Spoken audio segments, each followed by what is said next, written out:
air mengalir tanpa henti, menyusup ke tanah, menguap ke udara, lalu kembali turun sebagai hujan.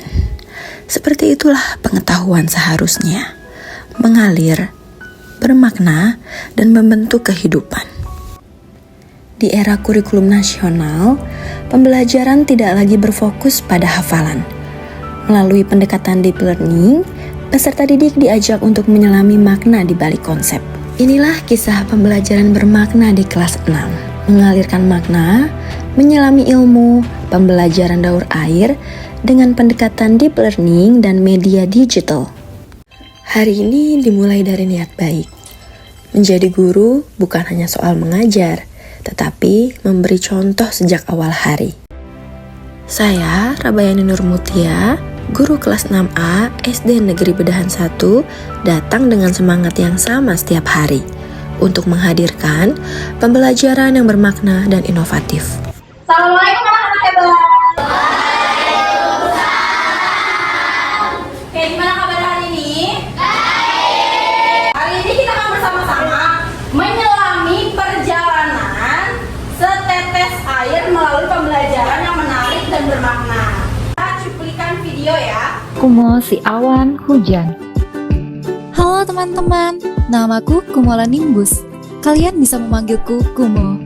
Kali ini aku akan bercerita bagaimana hujan turun serta manfaatnya. Hujan itu terjadi dimulai dari air-air yang naik ke atas langit. Lihat, airnya saling berpegangan. Setelah itu, air-air berkumpul dan membentuk awan-awan kecil. Lalu, awan-awan kecil itu bersatu karena tertiup oleh angin. Jadilah Kumo yang besar dan gelap. Karena badanku sudah besar dan penuh dengan air, akhirnya air itu jatuh ke bumi dan terjadilah hujan. Pada simulasi awal terdapat pendekatan kontekstual, yaitu menggunakan contoh dari lingkungan sekitar peserta didik, dan berdiferensiasi minat, yaitu peserta didik boleh memilih menjawab secara lisan atau tertulis. Terus ada apa lagi? Hujan. Ibu mau tanya, dari mana sih air hujan berasal? Kan ada singkatannya. Kasih. P-nya presipitasi, I-nya kalau di negara 4 musim di Eropa yang turun apa coba? Kenapa turun salju? Karena cuaca yang dingin. Sekarang coba dibuka LKPD online-nya ya, di live worksheet. Boleh langsung diisi, tulis nama dan kelasnya. Peserta didik mengerjakan LKPD digital. Di sini terdapat pendekatan kontekstual, yaitu soal berbasis situasi nyata. Deep learning menuntut pemahaman dan refleksi, dan berdiferensiasi waktu dan dukungan berupa guru memberikan bantuan sesuai kebutuhan dan minat peserta didik.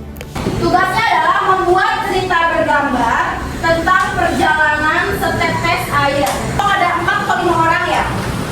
Tugasnya beda-beda sesuai minat dan bakat kamu. Misalkan kelompok yang KAIS, ada yang pertama mencari gambar di Canva langsung, dan ada yang membuat narasi atau ceritanya.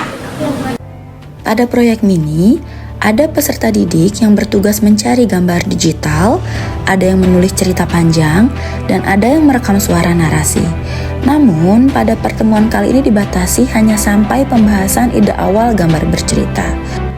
Jadi, pada pertemuan selanjutnya, peserta didik akan mempresentasikan hasil karyanya di depan kelas.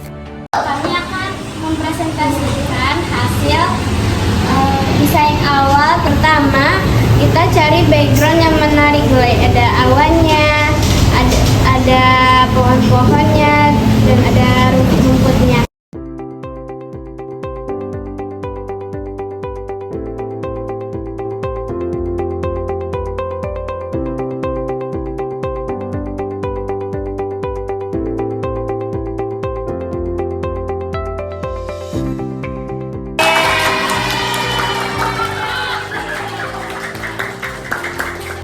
Air di bumi tidak akan pernah habis karena adanya siklus air. 1. Evaporasi. Beri tepuk tangan untuk Nadira. Dari kita tadi isi LKPD online dari buat atau merancang proyek cerita bergambar. Kesimpulannya, air di bumi bisa habis nggak? Tidak, karena adanya siklus air. Jangan lupa tugas minggu depan kita akan presentasi ya, yang kalian sudah besar berkelompok.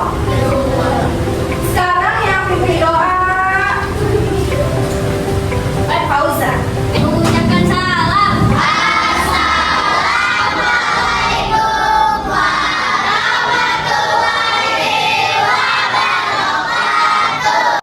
Inilah contoh LKPD interaktif yang dikerjakan oleh peserta didik.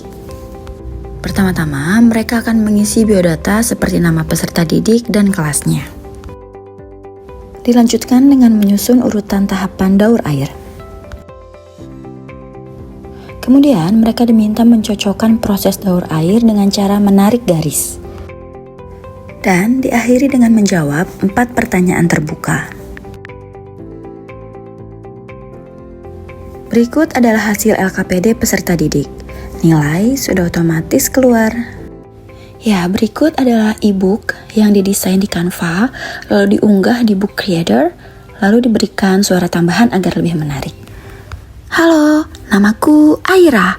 Aku adalah setetes air kecil. Tapi tahukah kamu, aku punya petualangan seru keliling bumi. Yuk ikut aku.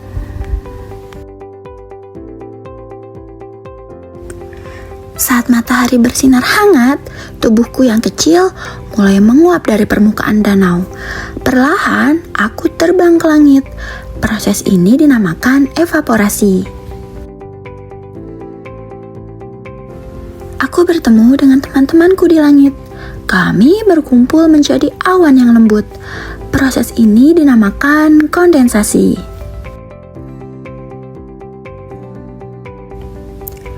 Tiba-tiba, awan menjadi gelap dan berat. Saatnya turun, kata teman-temanku. Aku pun jatuh dari langit sebagai hujan. Proses ini dinamakan presipitasi. Beberapa tetes air menyerap ke dalam tanah. Aku pun ikut masuk ke dalam tanah untuk memberi minum tanaman. Proses ini disebut infiltrasi. Teman-teman, petualanganku belum selesai loh. Nanti aku akan menguap lagi dan memulai daur hidupku dari awal. Wah, seru ya teman-teman. Demikian best practice yang dapat saya bagikan. Semoga kita sebagai pendidik tidak sekedar mengajar, tetapi menumbuhkan cara berpikir. Seperti air, ilmu pun harus tetap terus mengalir dan memberi makna.